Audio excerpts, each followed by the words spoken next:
Bismillahirrahmanirrahim. Assalamualaikum warahmatullahi wabarakatuh. Alhamdulillahirabbil alamin wa bihi nasta'inu ala umuri dunya waddin. Wassalatu wassalamu ala asyrafil anbiya'i wal mursalin sayyidina wa habibina wa maulana wa syafi'ina Muhammadin wa ala alihi wa sahbihi wa man tabi'ahum bi ihsanin ila yaumiddin. Asyhadu an la ilaha illallah wahdahu la syarika lah wa asyhadu anna Muhammadan abduhu wa rasuluhu la nabiyya wa la rasula ba'dah. Qala Allah ta'ala fil Qur'anil Karim, a'udzu billahi minasyaitonir rajim. Bismillahirrahmanirrahim. Ya ayyuhalladzina amanu taqullaha haqqa tuqatih wa la tamutunna illa wa antum muslimun. Subhanaka la ilma lana illa ma 'allamtana innaka antal alimul hakim. Allahumma la sahla illa ma ja'altahu sahla wa anta taj'alul hazna idza syi'ta sahla, amma ba'du. Yang sama-sama kita hormati, kita taklimi beliau Pak Kiai Pak Suheli beserta jajaran pengurus Masjid Al-Hidayah yang satu persatu mungkin tidak mampu saya sebutkan nama-nama beliau. Mudah-mudahan Allah Subhanahu wa taala selalu menjaga, senantiasa memberikan keistiqomahan dan merahmati dalam kehidupannya. Tidak lupa juga pada ketua Majelis Taklim Uswatun Hasanah, yang mana kerjasama kita di dalam kebaikan ini terselenggara atas ridho Allah Subhanahu wa taala. Kalaupun mungkin tadi sempat tertunda beberapa waktu, alhamdulillah Allah kumpulkan kembali kita pada malam hari ini untuk bisa bermuajahah. Bapak Ibu sekalian sehat semuanya? Kantong-kantongnya ya. Karena kelihatannya makanannya kok meriah banget ini, dari kantongnya tebal-tebal ini. Alhamdulillah ya. Ya, rezeki dari Allah. Doa kita juga kepada Allah Subhanahu wa taala ya. Bersyukur kita kepada Allah Subhanahu wa taala yang selalu memberikan dan melimpahkan nikmat dan rahmatnya kepada kita semua. Sampai dengan saat ini kita masih diberikan keleluasaan di dalam beribadah, dan juga termasuk di dalamnya rasa cinta terhadap ibadah tersebut, dan tidak kalah pentingnya adalah tertanamnya keimanan di dalam hati kita. Karena kalau tanpa dasar iman, Bapak Ibu sekalian, tentu sulit sekali untuk kita bersama-sama memakmurkan rumah Allah. Sulit sekali untuk kita lebih mendekat, lebih merapat kepada Allah Subhanahu wa taala. Meskipun mungkin ada yang beranggapan, nah, masuk surga itu kan bukan karena amal. Karena memang ada Nabi menyampaikan seperti itu, bahwa kalian masuk surga, kita masuk surga itu bukan karena amal. Jangan terlalu bangga dengan amalmu. Ya betul. Akan tetapi kalau tidak beramal, dengan apa kita mendapat rahmat? Karena kata Nabi, maksudnya apa? Supaya tidak terlalu bangga dengan amalnya, tetap rahmat Allah Subhanahu wa taala yang akan tercurah kepada diri kita, sehingga kemudian kita mendapatkan ampunan dari Allah dan juga kesempatan masuk ke dalam surga bersama-sama. Akan tetapi langkah tangga awal untuk kita mendapat rahmat dari Allah Subhanahu wa taala adalah dengan beramal. Seperti biasa di Masjid Al-Hidayah ini kita mengkaji ada 20 pesan amal yang ringan yang ditulis, yang kemudian dibukukan oleh Syekh Ali Jaber rahimahullahu taala. Beliau mengambil dari hadis-hadis Nabi, dari ayat-ayat Al-Qur'an. Ada 20 amalan yang ternyata ditunjuki oleh beliau. Tentu ini adalah dari Al-Qur'an, dari sunnah Nabi itu tadi, untuk kita laksanakan, dan termasuk dalam hal ini sesuatu yang menjadi amal harian kita. Nah, sekarang memasuki kepada amal yang selanjutnya. Kalau tidak salah ini adalah amalan yang ke-6, yaitu berdoa. Apalagi tadi dipesankan oleh beliau, qadarullah masyafa'ala ya, innalillahi wa inna ilaihi raji'un, bahwa istri beliau baru meninggal dunia ya. Maka insya Allah nanti di akhir sesi dari pengajian ini kita juga mengirimkan doa kepada istri beliau almarhumah ya, insya Allah ya. Nah, kita bahas dulu doa itu apa. Doa atau doa itu adalah sebuah permintaan. Karena kita sebagai hamba Allah, Bapak Ibu sekalian, pasti kita akan mendapatkan yang namanya ujian. Karena ini adalah sebuah kepastian. Ujian kehidupan, cobaan yang melanda kepada diri kita itu tidak sama. Ada yang diuji dengan anaknya, ada yang diuji dengan suaminya, ada yang diuji dengan istrinya, ada yang diuji dengan tetangganya. Suami sudah bagus, anak sudah soleh, istri juga sudah solehah, tapi tetangganya rewel, bawel gitu ya. Itu ujian. Karena apa? Liyabluwakum ayyukum ahsanu amala. Dalam surah Al-Mulk ayat yang kedua itu, agar Allah itu menguji kita supaya kita diperlihatkan oleh Allah mana yang paling baik amalnya. Sehingga untuk menghadapi semua ujian tersebut kita tidak mampu sendiri. Coba kalau saya tanya, ketika kita misalkan ya mendapatkan ujian yang berat, mungkin tadi istri sakit menahun, suami sakit menahun, anak sakit menahun, apakah kita cukup dengan diri kita kemudian pergi ke dokter lalu kemudian selesai? Kan tidak.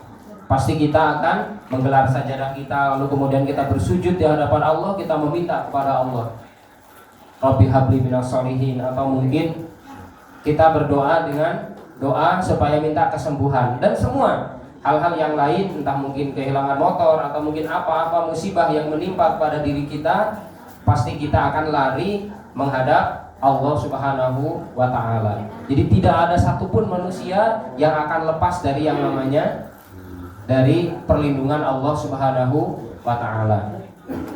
Para jamaah yang dirahmati Allah Subhanahu wa ta'ala, maka Allah memberikan fasilitas.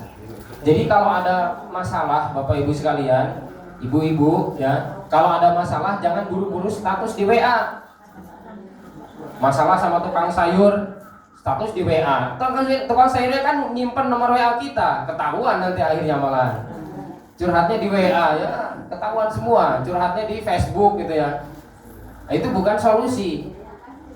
Apalagi pemilik Facebook itu jangan berdoa di laman saya, karena apa? Karena saya bukan Tuhan, kata dia gitu. Kata pemilik Facebook sendiri bahkan.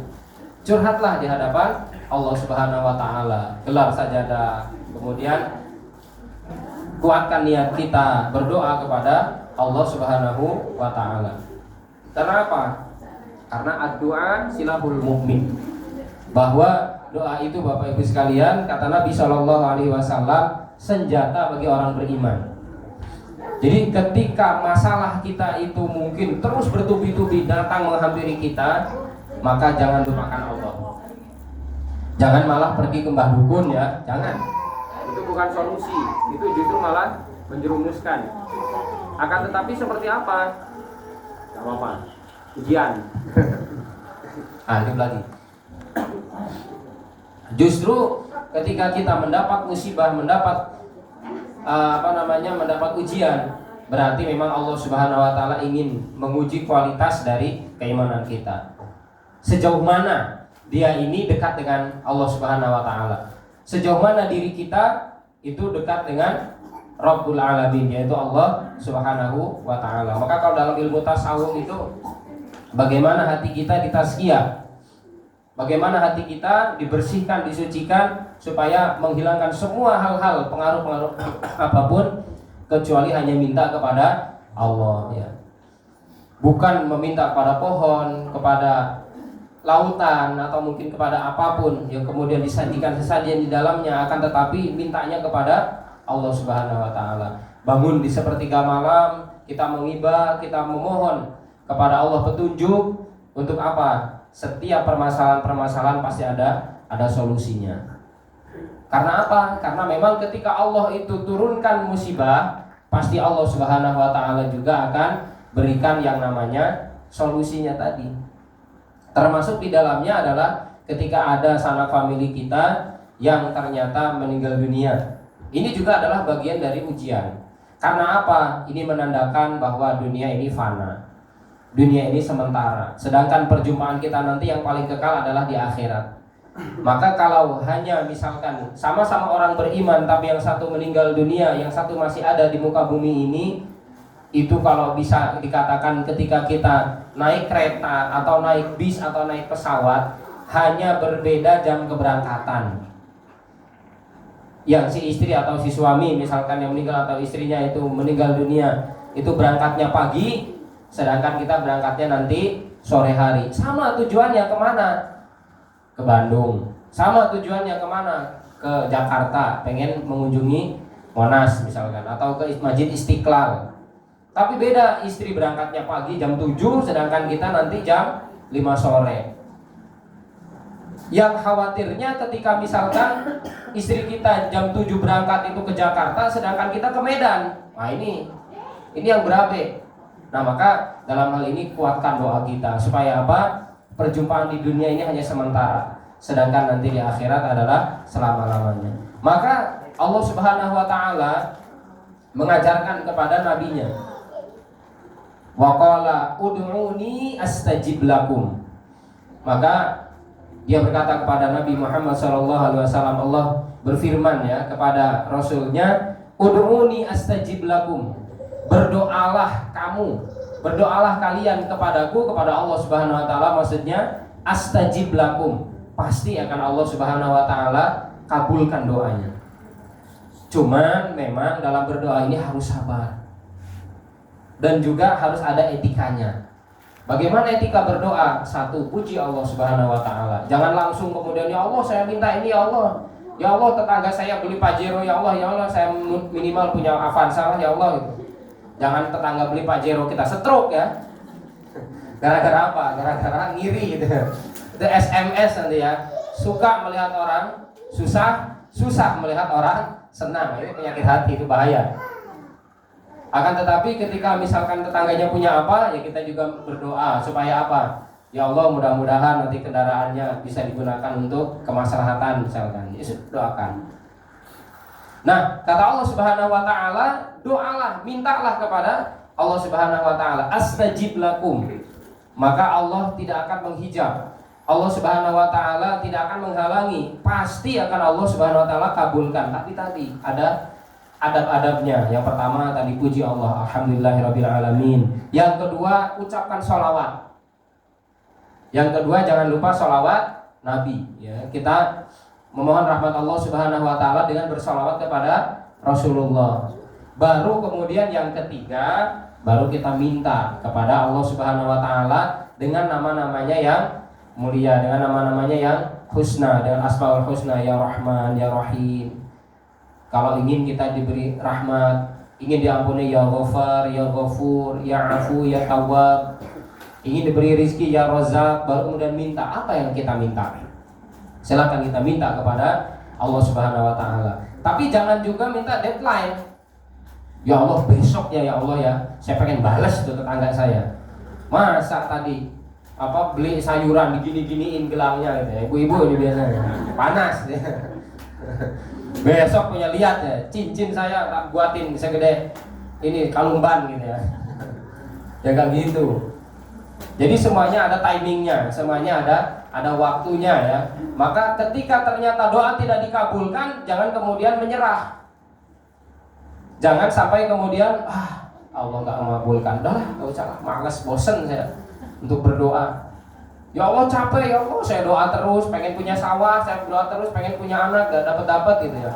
Padahal Nabi Ibrahim, Bapak Ibu sekalian, Nabi Ibrahim itu nunggu si jabang bayi lahir, itu nunggunya ada yang mengatakan 50 tahun, ada yang mengatakan 80 tahun, ada yang mengatakan sampai 100 tahun. Rabbi habli minas sholihin, Rabbi habli minas sholihin. Itu belum punya anak, minta dikaruniai anak oleh Allah Subhanahu wa ta'ala.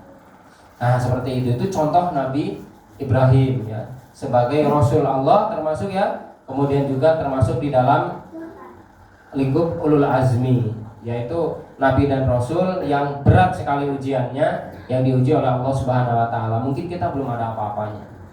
Ujian-ujian kita baru hanya seputar keluarga, seputar tetangga mungkin ya, yang kurang suka misalkan dengan sikap kita, maka introspeksi. Akan tetapi doa kepada Allah terus lanjutkan. Apa yang kita minta silahkan terus lakukan. Karena apa? Disitulah ada rahasia yang Allah Subhanahu wa ta'ala simpan. Bisa jadi kalau tidak dikabulkan di dunia ini, atau mungkin tidak dikabulkan segera, nanti berarti seminggu yang akan datang. Makanya ibu-ibu jangan buru-buru ya, atau mungkin bapak-bapak jangan buru-buru pengen ada hasilnya, pengen ada kabulnya gitu. Ketika kita minta kepada Allah kemudian diterima oleh Allah, lalu kemudian pengen segera minggu besok berarti ini. Nunggulah di rekening, maklunting enggak gitu ya. Enggak usaha, enggak kerja, enggak apa-apa ya enggak mungkin dapat. Maka semuanya diiringi dengan usaha juga ya. Tapi doanya jangan dilupakan. Lalu kemudian innal ladzina yastakbiruna an ibadati, bahwa kata Allah orang-orang yang tidak mau beribadah, maksudnya adalah tidak mau berdoa kepada Allah Subhanahu wa taala.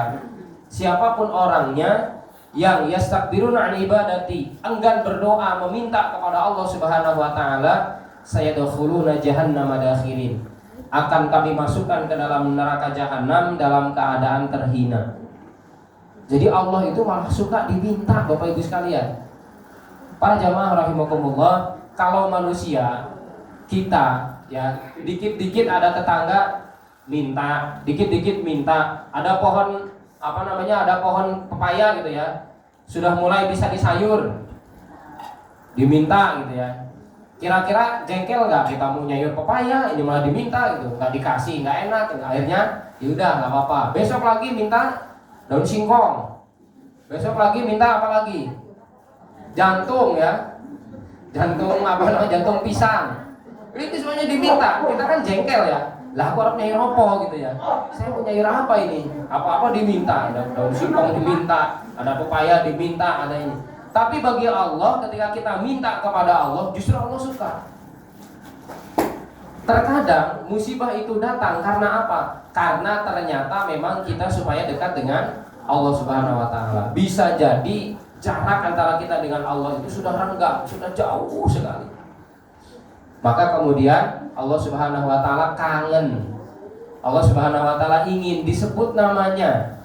Sibuk dengan aktivitas, sibuk dengan pekerjaan, sibuk dengan urusan-urusan, lupa kepada Allah Subhanahu wa taala, ditimpalah musibah, ditimpalah ujian, baru kemudian ya Allah, baru kemudian kita minta kepada Allah Subhanahu wa taala. Tapi ada juga ujian yang memang ingin menaikkan level iman, ujian yang akan menaikkan level derajat keimanan kita, seperti ujiannya kepada Nabi Ibrahim tadi. Anak lahir sudah remaja malah suruh disembelih ya, menjadi syariat kurban gitu ya. Ini juga menaikkan level iman. Ya, ujiannya berat sekali. Akan tetapi itulah yang namanya warna kehidupan. Maka Allah malah benci ketika kita malah diam. Ketika punya masalah, dimakan sendiri, baru kemudian sampai stres, sampai bingung apa solusinya. Padahal sebenarnya solusinya hanya apa? Gelar sajadah, sholat kita, minta kepada Allah Subhanahu wa taala. Kalau misalkan semua itu terhalang karena dosa-dosa kita, sholat taubat ketika menjelang tidur. Karena apa? Ini disyariatkan oleh para ulama. Supaya apa? Supaya bersih semua apa-apa yang ada di dalam hati kita. Kolbu kita bersih kembali. Lalu ketika kita minta kepada Allah, Allah Subhanahu wa taala akan mengabulkan. Terutama dalam hal ini juga adalah adab di dalam berdoa. Selain tadi memuji Allah, baca salawat kepada Rasulullah, kemudian kita minta dengan Asmaul Husna, hindari makanan-makanan haram atau minimal yang syubhat. Nah ini, makanan yang haram ini menghalangi doa kita mustajab.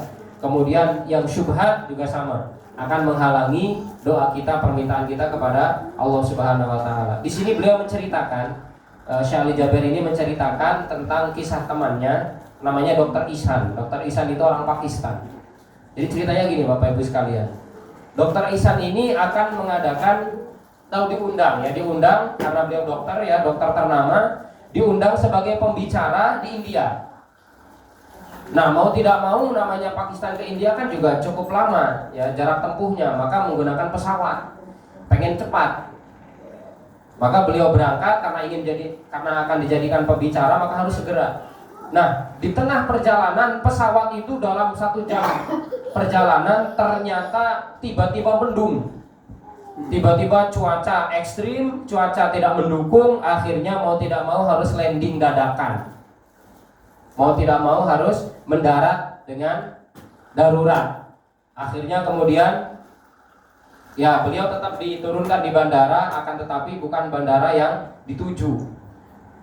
Kemudian bertanya kepada maskapai, ini kira-kira berapa jam lagi saya harus menunggu? 16 jam lagi Pak Dokter. Aduh katanya. Ya nyampe sana udah pada tidur semuanya, udah selesai acara. Tapi saya harus 1 jam lagi harus sampai di sana. Maka ya sudah, silakan sampean ikut bis atau mungkin mobil mana yang kira-kira mungkin bisa mengantarkan Anda untuk ke tempat tujuan. Ya kalau naik bis 3 jam lah katanya. Akhirnya kemudian ya Dokter Ihsan itu memutuskan untuk menggunakan bis ya, menggunakan mobil ya, kendaraan yang lain ya, kendaraan darat intinya ya, karena sudah mau mendekati itu tadi ya, sudah mau masuk ke perbatasan India. Akhirnya kemudian beliau ke sana dan ternyata hujan juga. Hujan nggak berhenti-berhenti, kemudian mobil pun tidak bisa lewat, nggak kayak di sini Pak. Bahkan kami punya teman-teman di daerah Yaman ya, yang mereka belajar ke sana. Ya banyak adik-adik kelas kami juga yang dari pesantren kemudian lanjut ke Yaman, ke Mesir ya. Itu gurun pasir semuanya. Nggak ada ceritanya di sini ada pohon kelapa, ada pohon apa itu rambutan, ada pohon apa, nggak ada di daerah Timur Tengah sana itu ya. Terutama daerah-daerah Timur Tengah, daerah-daerah yang lingkup Arab ya, Asia lah ya, Asia, daerah Asia Tengah ya. Itu nggak ada ceritanya seperti kita bisa berteduh dulu di pohon rambutan, nggak ada. Semuanya hutan, semuanya gurun pasir ya. Semuanya padang pasir yang tandus. Mau tidak mau ternyata beliau ini berhenti ya dengan mobilnya tadi. Lalu karena kehujanan tadi, dan beliau memutuskan untuk pergi, nggak mau lah pokoknya naik mobil juga, saya mau berjalan kaki aja. Akhirnya menemukan satu rumah Pak. Menemukan satu rumah, yang rumah itu rumah ya cuman rumah bilik kecil gitu ya. Lalu kemudian ternyata yang menghuni itu seorang nenek yang dia ahli ibadah dan muslim. Itu sudah masuk ke perbatasan ya, mau ke arah ke India, tapi belum masuk Indianya. Lalu kemudian diketuk pintunya, Assalamualaikum, Waalaikumsalam, silahkan masuk. Tapi kami tidak memiliki hidangan apapun, karena nenek itu sudah biasa diampiri oleh orang-orang musafir di situ. Saya tahu Anda musafir, silahkan nikmati seadanya. Kalau kita yang mungkin ada singkong rebus gitu ya, kalau tempat kita di sana kan nggak ada singkong rebus, nggak tahu apa di sana ya makanannya. Lalu kemudian akhirnya Dokter Ihsan ini merasa merasa takjub gitu ya, merasa kaget, merasa aneh gitu ya. Ketika si nenek itu tadi sedang berdoa, sholat, kemudian berdoa membangunkan si anaknya tadi, goyang-goyangkan anaknya tadi, ada anak kecil yang tergeletak, yang terkulai lemas gitu ya, dibangunkan, kemudian berdoa lagi, ya Allah ini lagi, berdoa lagi, dibangunkan lagi. Ditanya oleh Dokter Ihsan, wahai nenek, apa yang Anda lakukan? Kok dari tadi saya terkesima dengan apa yang Anda lakukan? Jadi setiap Anda berdoa kemudian membangunkan anak kecil, ini siapa? Kata neneknya tadi, ini cucu saya. Ini cucu saya, bertahun-tahun dia sakit dan kemudian sulit untuk disembuhkan. Dokter-dokter yang ada di kampung ini tidak ada satupun yang mampu menyembuhkan. Tapi hanya ada satu yang saya dapatkan dari informasi dokter yang ada di sini, hanya Dokter Ihsan orang Pakistan yang bisa menyembuhkan penyakit si anak ini tadi. Masya Allah, Bapak Ibu sekalian. Jadi beliau itu harus landing dadakan, landing darurat atau mendarat secara darurat dari pesawat yang membawa beliau untuk menemui para dokter seluruh dunia, mengisi sebuah seminar. Itu oleh Allah dibatalkan, digagalkan, dan bahkan beliau sampai marah-marah, diganti dengan harus mengendarai kendaraan darat dan juga gagal, harus berjalan menyusuri perkampungan, kemudian bertemu dengan rumah nenek tadi. Hanya Allah antarkan untuk mengobati si anak ini tadi. Dari mana ini Bapak Ibu sekalian? Dari doa si nenek itu tadi. Saya sudah berdoa bertahun-tahun, wahai Mas gitu ya. Wahai Bapak, saya ini sudah berdoa lama sekali. Tapi katanya hanya Dokter Ihsan yang orang Pakistan yang bisa menyembuhkan itu tadi. Maka berurailah air mata dokter itu tadi, karena memang beliau yang dituju itu adalah beliau. Kok bisa-bisanya mampir di situ gitu. Padahal jauh di perkotaan, jauh sekali. Ya namanya bandara ke daerah desa itu kan ya sangat jauh sekali. Jamaah yang dirahmati Allah Subhanahu wa taala, jangan putus berdoa. apapun yang kita minta Allah Subhanahu wa taala akan mengabulkannya. Yang penting kita sabar. Jangan buru-buru kita menghukumi Allah. Jangan buru-buru kita menghakimi Allah. Allah udah gak adil, Allah gak sayang, doa saya gak pernah diijabah. Maka kalau orang yang gak punya iman, seperti di Jepang itu Bapak Ibu sekalian, di Jepang itu angka kematian karena bunuh diri itu banyak sekali, meningkat drastis. Karena apa? Karena memang ya mereka gak punya Tuhan. Mereka gak ingat dengan Allah Subhanahu wa taala. Punya masalah melilit di kepalanya atau mungkin di benaknya, akhirnya kemudian mereka sudahi kehidupannya dengan bunuh diri. Berbeda dengan kita yang punya iman. Masalah apapun, serumit apapun masalah, tetap libatkan Allah Subhanahu wa taala di dalam setiap munajat kita. Mari kita berdoa kepada Allah untuk ngirimi dari istri beliau ya. Karena ini sudah mau Isya juga, sebentar lagi insya Allah kita melaksanakan sholat Isya. Al-Hadiniyah Al-Fatihah. A'udzubillahi minasyaitonirrajim. Bismillahirrahmanirrahim. Alhamdulillahirabbil alamin arrahmanir rahim maliki yaumiddin. Iyyaka na'budu wa iyyaka nasta'in ihdinas siratal mustaqim. Siratal ladzina an'amta 'alaihim ghairil maghdubi 'alaihim waladdallin. A'udzubillahi minasyaitonirrajim. Bismillahirrahmanirrahim. Alhamdulillahirabbil alamin. Hamdan syakirin, hamdan na'imin, hamdan yuafi'u wa kafi mazidah. Ya Rabbana lakal hamdu kama yanbaghi li jalalikal karim wa wajhi sultanik. Allahumma shalli wa sallim wa barik ala nabiyyika Muhammad wa ala alihi wa sahbihi wa man tabi'ahum bi ihsanin ila yaumil ma'ad. Allahumma ighfir lil muslimin wal muslimat wal mu'minin wal mu'minat al ahya'i minhum wal amwat innaka sami'un qaribun mujibud da'wat ya qadiyal hajat. Allahumma ighfir laha warhamha wa'afiha wa'fu anha wa akrim nuzulah wa asim adkhalaha wa ghsilha bil ma'i wa thalji wal barad. Wabdil daran khairan min dariha wa alan khairan min ahli wa zawjan khairan min zawjiha wa adkhilhal jannata ma'al abrar wa idha min adzabil qabri wa adzabin nar. Allahumma nas'aluka salamatan fid dinina wa afatan fil jasadina wa ziyadatan fil ilmi wa barakatan fil rizqina wa taubatan qabla mautina wa rahmatan indal mautina. Allahumma hawina musyaqqa wa jannatan min nar wa afaidal hisab. Rabbana hab lana min azwajina wa dhurriyyatina qurrata a'yun waj'alna lil muttaqina imama. Rabbana atina fid dunya hasanah wa fil akhirati hasanah wa qina adzabannar. Allahumma la tahrimna ajraha wa la taftina ba'daha waghfir lana wa laha. Subhana rabbika rabbil izzati amma yasifun wa salamun 'alal mursalin walhamdulillahi rabbil alamin. Baik Bapak Ibu jamaah yang dirahmati Allah Subhanahu wa taala, jam berapa isyanya Mas Adi? 15, 6 menit lagi ya. Silakan kalau mungkin ada pertanyaan atau mungkin yang perlu kita diskusikan sebelum saya akhiri, sebelum saya tutup. Untuk topik pada malam hari ini adalah tentang berdoa ya. Jadi jangan sampai kita putus semangat untuk selalu berdoa kepada Allah Subhanahu wa taala. Apapun yang Bapak Ibu minta, apapun yang kita minta kepada Allah Subhanahu wa taala terlebih dahulu. Ketika Allah sudah kita minta merengek kepada Allah Subhanahu wa taala, maka tinggal nunggu hasil. Dan jangan putus-putus. Tadi bandingannya antara kita dengan Nabi Ibrahim masih belum sebanding.